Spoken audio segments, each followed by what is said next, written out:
Well, this time, who is going to talk about those small businesses who are facing these climate impacts in day in and day out businesses?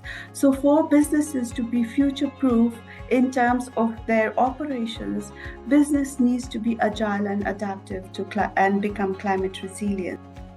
We call this the year of this decade that it will be South Asia's turn, where we'll see a strong rise in the middle class of India, Pakistan, and Bangladesh, also talking about the purchasing power and the capacity that the region holds. And I think if we work together, share our lessons, and dare to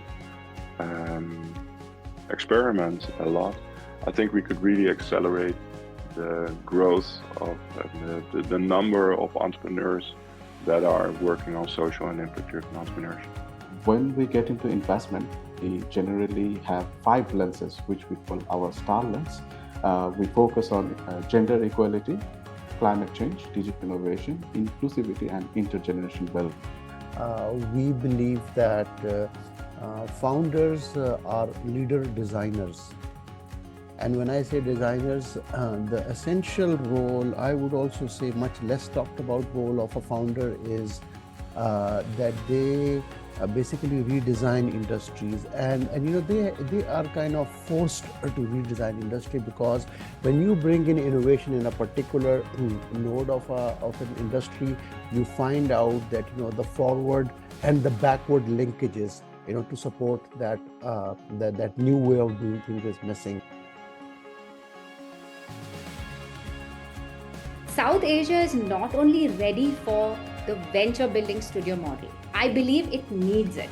I mean, the challenges of the region demand a systematic, tailored, and impact-driven approach that I believe a venture building studio can provide. Yes, there are so many people leaving the country, but at the same time, you have a good chunk of people coming back. And that is where I feel the venture studio model kind of comes into play, because that's where they can add value. Right? So that's why I started a venture studio, because the necessity of providing tailored and specific roadmaps and guidance and work support to startups was the thing that was actually burning inside of me. I think the government needs to look at how might they encourage more, how might they make it easier by maybe looking at not just only tax breaks, but also, incentivizing in general the idea of working with innovators, working with universities, working with founders, and ideas for the future. Digital infrastructure holds immense potential to enable inclusion. They also help us to facilitate seamless transactions, opening even new markets for businesses across borders, while also fostering collaboration and innovation. So far, we've been able to reach to more than 200,000 farmers all across Nepal, and happy to know that more than half of them, around 54% of them, are women farmers. We made sure that our language are foolproof and they are gender sensitive. We do not use any gender aggressive languages or terms that would influence any sort of negative environments within the community approach. And the next thing would be to deploy to deploy women-led facilitators. For a MSME or a smallholder farmer who is working out in the region, now he gets the same equity, the same benefit, the democratization of the market, so that he can actually grow according to what he wants, according to what the market is actually requesting. We realize that for digital public infrastructure, one of the biggest issue we are seeing is the lack of imagination of how it can be deployed, right? And what are the use cases it can really enable in solving for small and social enterprises in India.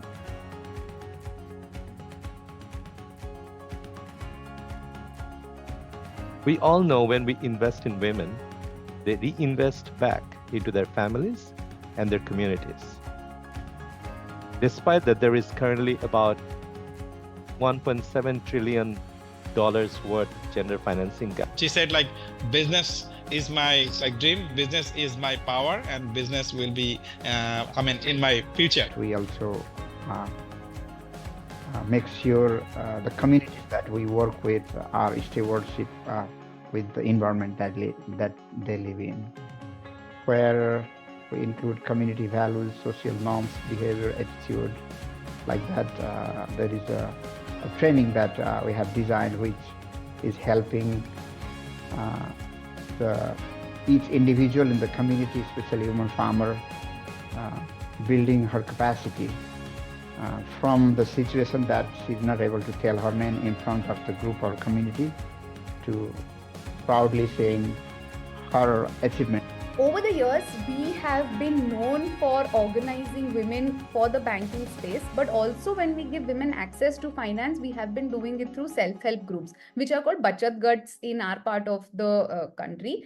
Vanita Tai is known for having access loans from Bachat Gats, and she herself now wants to give back to the community, and she sets up Bachat Gats itself. And if we develop a population-weighted measures, other outcomes such as for corporate sectors as well, when they disburse their CSR initiatives, if they use a population-weighted system, all of the development and other impact systems will reach a broader potential impact investing receivers. I think the uniqueness of population-weighted approaches, though, is that it takes context into account more greatly than typical impact assessment. And as a psychologist, I always despair at how hard it is to change the real world. But impact investing does, because it sets up new factories, it provides new products, it employs more people, it does physical things that really do change the world. So while population-weighted assets under management actually shows where the investment should go, SRIU actually will measure the value created. So the jobs, the health, the education, and the economic gains. So together, I think they would add a lot more value, especially looking at scale and the outcomes. It provides better context by showing how impact investments align with the size of the population, making it easier to gauge the actual reach and significance of these investments in the different regions, and offering a clearer picture of their scale and effectiveness. We know the definition of impact investment. It is an investment which has got a social impact, environmental impact, and at the same time has financial return. And it can be monitored through a set of measurable indicators within a governance.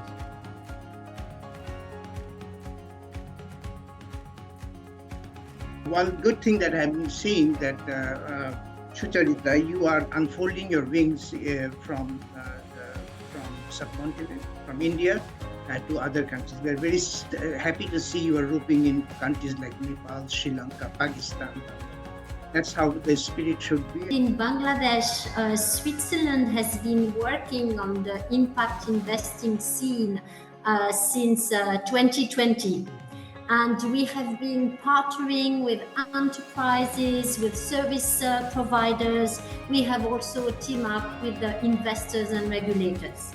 And what we have been trying to do is to promote an impact readiness and impact monitoring environment. As I said, the three things like making the entrepreneurs commercially viable, scalable and sustainable, those three things are important to create impact, investor interest. We have a mismatch between large DFIs, right, who want to invest hundreds of millions of dollars, and startups who need like $500,000 or $2 million.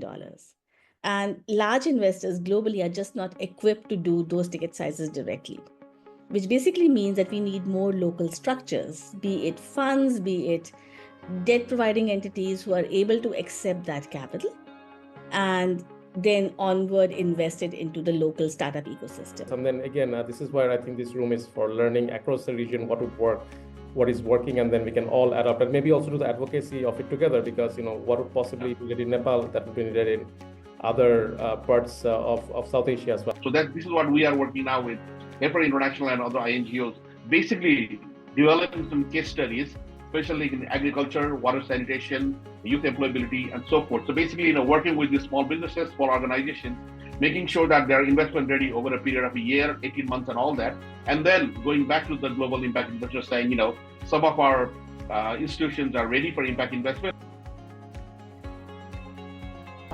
Impact transparency is going to be the key. probably it is going to be the new valuation method to understand who will receive investment and who will not. In this context, again, I like to define the impact.